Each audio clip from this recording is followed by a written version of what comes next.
also today, the Sacramento Kings making some noise. A very youthful roster, got some veteran leadership in there with George Hill and Zach Randolph. Where do those two pieces fit in the puzzle for Vlade Divac and Dave Yeager? Well, look, I know everybody will say, but they drafted De'Aaron Fox with the 5th pick. Yes, they did, but that doesn't mean they're just going to give him the ball and say, "Go play, kid." I mean, you know, he's got to learn. I mean, he's got to have a mentor, somebody that he can practice against every day to help him get better. And George Hill, to me, is among the best guys that you could bring in to do that sort of thing. He is a complete professional. He is still a heck of a player.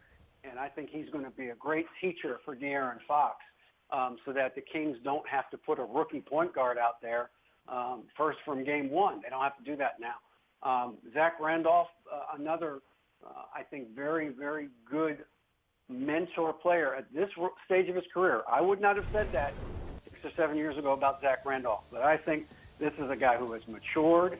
He has become a real leader.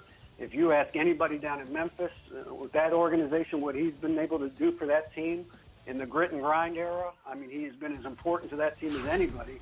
And so I think for the young fours that they have in Sacramento, Labissiere and some of the other guys, he's going to be a very good teacher. And just like George Hill, somebody that they can play next year to help them win some ball games. So I think these are two very good pickups for Utah. And keep in mind, it's a 3-year deal for Hill, but that 3rd year is a partial guarantee. So if they think De'Aaron Fox is ready and they want to go in another direction, they certainly have the flexibility to do that. So I think this is two very good signings at very reasonable prices for the Utah Jazz.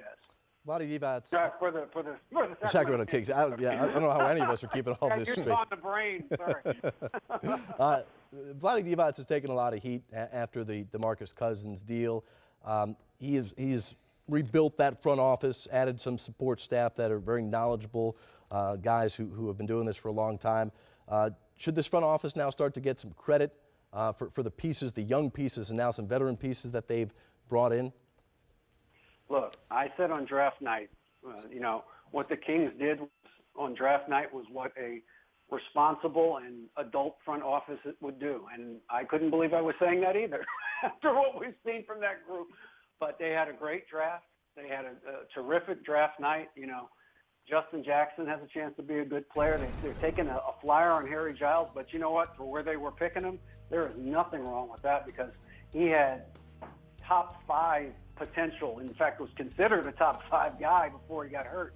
So you let him rehab for you. You don't even worry about playing him next year. Just let him get stronger and see what he's capable of in a year from now.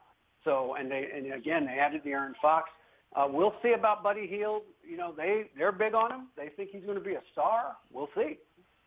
But they're putting together a very, very solid team. They still have one of the best guys in the league in Garrett Temple on that squad. I mean, just one of the best human beings you're going to have on a basketball team in Garrett Temple as a locker room guy. So they're putting together high-quality, high-character people, and George Hill is right in that mold, Jarrett, in terms of being just a top-notch human being. So they're doing it right, and you got to give them credit.